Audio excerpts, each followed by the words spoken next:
Bonjour à tous, depuis quelques mois dans quelques commerces finistériens, on peut payer avec sa carte de paiement sans faire le code. Comment fonctionne ce système? La sécurité est-elle assurée? Qui peut bénéficier de ce moyen de paiement? Dans la rubrique Conso, Sophie Lecroisier nous explique le principe de la carte sans contact. Mais tout de suite l'actualité de ce mardi 26 mars 2013 dans le Finistère. Et on commence par ce chiffre du jour, 164 500 mètres cubes. C'est le volume de sédiments qui sera retiré dans les prochains jours des ports du Sud Finistère. Plusieurs opérations de désenvasement sont en cours à Loctudy ou encore à Plobanalec-Lesconil. À Loctudy, c'est le département qui emploie les grands moyens pour draguer le port. Un reportage de Maxime Illier et Julie Sicot.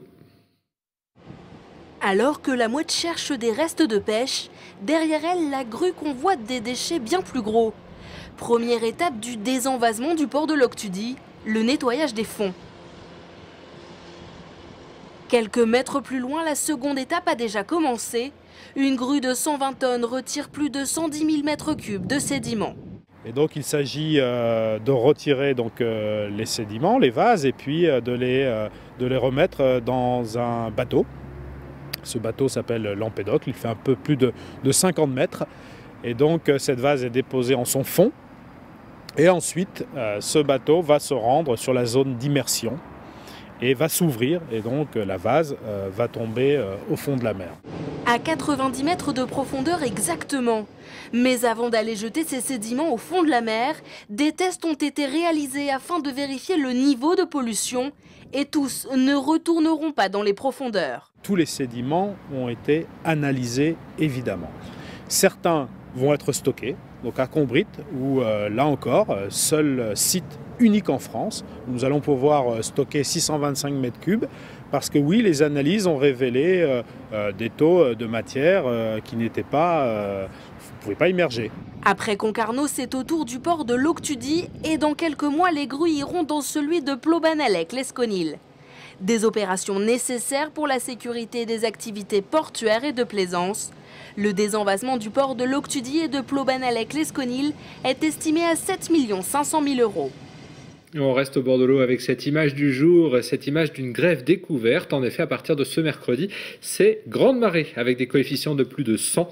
La tentation de la pêche à pied est grande, mais la préfecture du Finistère met toutefois en garde et rappelle quelques règles de sécurité, notamment se renseigner sur les horaires de marée, sur les lieux de pêche, prévenir son entourage de l'endroit où on se trouve et puis éventuellement se munir de moyens de communication. Vous pratiquez peut-être un sport et vous rêvez de voir vos meilleures actions en vidéo, mais pas facile de se filmer tout seul. C'est désormais possible avec Move & See, un boîtier qui pilote tout seul une caméra. Pierre-François Vatras a rencontré l'ingénieur brestois Éric Villemot, l'inventeur de ce concentré de technologie, mais tout de même accessible au grand public.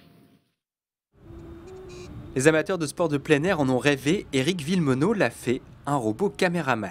Il suit les déplacements jusqu'à 500 mètres de distance sur 360 degrés. Il suit les déplacements verticaux et horizontaux. Et il zoome quand on s'éloigne, il dézoome quand on se rapproche. Le robot suit en fait ce boîtier. Sur le dessus, des boutons commandent le zoom ou l'enregistrement à distance. À l'intérieur, un module GPS et un récepteur radio. Objectif de cette technologie, aider le sportif à s'améliorer. J'ai beaucoup pratiqué le parachutisme à la fois en étant filmé et en filmant les autres. Donc j'étais imprégné de cette logique de progression grâce à la vidéo. Et quand j'ai débuté le surf quelques années après, j'étais frustré de ne pas avoir d'image pour qu'on m'explique mes défauts et les corrections que je devais y apporter. Et c'est là que j'ai commencé à réfléchir à de la vidéo automatique. Le robot caméraman est né ici, au Technopole de Brest. Après 2 ans de travail, le premier exemplaire a été commercialisé en janvier 2013. Mais 4 ingénieurs travaillent toujours à améliorer le système. Ils le testent sur un maximum de sports. Beaucoup de sports utilisent la vidéo, simplement c'est réservé au très haut niveau parce qu'avoir un cadreur ça coûte de l'argent et l'argent on en a en général quand on est à un très haut niveau. Le but c'est de démocratiser cette utilisation et dans le parachutisme c'est ce que ça a fait quand la vidéo est arrivée, ça s'est démocratisé très très vite. Mon espoir c'est que ça fasse pareil dans d'autres sports. Le premier modèle coûte 1 000 €, un peu cher peut-être pour éviter aux copines des surfeurs la corvée de les filmer depuis la plage. En revanche, pour les clubs privés, l'investissement aurait 2 avantages, améliorer les formations et pouvoir offrir une vidéo souvenir aux stagiaires. On connaissait déjà les cartes de paiement magnétiques, mais payer avec sa carte bancaire sans faire le code, c'est désormais possible. On voit ça dans la rubrique Conso. Tout de suite avec Sophie Lecroisier. Bonjour. Bonjour. Sophie, aujourd'hui, dans cette chronique, vous avez donc décidé de nous parler de la carte sans contact. Exactement. Donc déjà, c'est un phénomène qui a été plébiscité par le gouvernement, il faut le savoir. Donc depuis 2 ans, ça prend un petit peu d'ampleur en France. Il permet tout simplement de payer ses achats sans taper son code. Il suffit donc de placer sa carte bancaire au-dessus du terminal de paiement à quelques centimètres et tout ça est possible grâce à la technologie NFC, Near Field Communication. Évidemment, il y a des règles. On ne peut pas payer plus de 20 €, donc des montants allant jusqu'à 20 €, et on ne peut pas additionner les paiements de ce type au-delà de 50 € consécutivement. Voilà. Ce mode de paiement, donc, comme je le disais tout à l'heure, n'est pas récent, ça fait déjà 2 ans, et même si la France n'a pas été pionnière, malgré tout, des villes comme Nice et Strasbourg se sont lancées quasiment dans les premiers. En Finistère, c'est seulement depuis mai 2012 que certaines banques ont souhaité prendre des villes tests, donc il y a Lesneven et Quimperlé notamment. Et puis, comme vous le voyez sur cette carte, il y a 10 à 30% des détenteurs de cartes qui sont équipés du mode sans contact, donc en Finistère, et toujours en Finistère, 3 à 10% des commerçants qui acceptent le sans contact. Alors comment on peut savoir si la carte que l'on possède répond justement à cette possibilité de paiement sans contact? Alors pour repérer si sa carte bancaire est équipée du sans contact, il suffit de regarder s'il y a ce logo, donc celui qui ressemble à des ondes.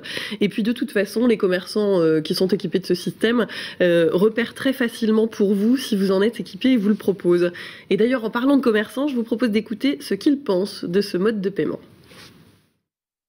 On a de plus en plus de clients qui demandent à le payer sans contact, ou même nous on leur propose aussi quand on voit tout de suite sur leur carte qu'il y a justement le logo. On a de plus en plus de clients qui l'ont et jusqu'à maintenant, ouais, ça, pour nous c'est tout bénef, quoi. Ils nous demandent en fait jusqu'à quel montant on peut leur prélever sans contact. Voilà. Donc ils sont un peu inquiets sur ce montant-là. On a remarqué plus souvent des rangements de cartes dans des petits boîtiers métalliques. Et qui visiblement permet de protéger mieux la carte aussi. Au début, ils se posaient des questions au niveau de la sécurité, comme il n'y avait pas de code à taper. Alors on leur expliquait que suivant les banques, je sais que nous, par rapport à la note, on ne peut pas payer plus de 20 € d'achat et que tous les 50 € d'utilisation, ils sont obligés de retaper le code. Donc ça les a un petit peu rassurés. Alors on le voit, la carte sans contact procure quand même certaines inquiétudes de la part des consommateurs. Qu'en est-il justement de la sécurité? Effectivement, comme tout système de paiement, il peut être soumis à rude épreuve par des personnes malveillantes et mal intentionnées. Un informaticien a par exemple été mandaté par son entreprise pour tester ce système et il en était venu à bout de 2 jours. Bon, évidemment, c'était un informaticien de haut vol. Il a malgré tout réussi à obtenir donc en 2 jours les numéros bancaires de la carte piratée, mais pas le cryptogramme, donc les fameux 3 numéros à l'envers de la carte. Malgré tout, il aurait pu aisément faire son shopping sur Internet, sur des sites qui ne demandent pas ce cryptogramme, en l'occurrence certains sites étrangers. Les banques, pour leur part, assurent à leurs clients la même sécurité que pour les cartes de paiement classiques. Voilà. Donc je vous appelle à écouter Bertrand Leboité, qui est directeur du projet CB sans contact au Crédit Agricole pour la Bretagne. Il se trouve qu'on a déjà pas mal d'opérations qui sont passées sur du sans contact en France et en Bretagne, et qu'on a zéro fraude sur le sujet. Donc pour nous, pour l'instant, c'est un non-sujet. Vous avez une carte qui est piratée, vous avez une garantie attachée à votre carte qui fait que de toute façon, le consommateur qui a pu être victime de ce genre de méfaits est totalement remboursé. Enfin, il n'y a pas de préjudice pour lui. Alors Sophie, la carte sans contact, est-ce que c'est bientôt pour tout le monde dans le Finistère? Alors après ces 2 villes tests, effectivement Lesneven et Quimperlé, avec 80 commerçants concernés et 3000 porteurs de cartes, la banque va évidemment étendre et a déjà commencé puisqu'elle s'adresse aussi à des grandes surfaces, à des boulangeries et des pharmacies en Finistère. Donc c'est plutôt des secteurs qui sont élargis plutôt que des clients lambda. Et donc voilà. Est-ce que, Sophie, bientôt on aura d'autres moyens de paiement dématérialisé, puisque là on a la carte qui n'a plus besoin de toucher le lecteur de carte. Alors, la carte bancaire n'a pas encore dit son dernier mot, puisque c'est elle le support du sans contact. Maintenant, on peut déjà commencer à régler ses achats avec le téléphone portable, bientôt peut-être avec des montres, et puis également grâce à nos empreintes digitales. Voilà, c'est un peu fou, mais c'est l'avenir. C'est le futur. Merci beaucoup, Sophie Le Croisier, pour cette rubrique Conso. On se retrouve demain à partir de 18h15 pour un nouveau point sur l'information dans le Finistère. Je vous souhaite une très bonne soirée et à demain.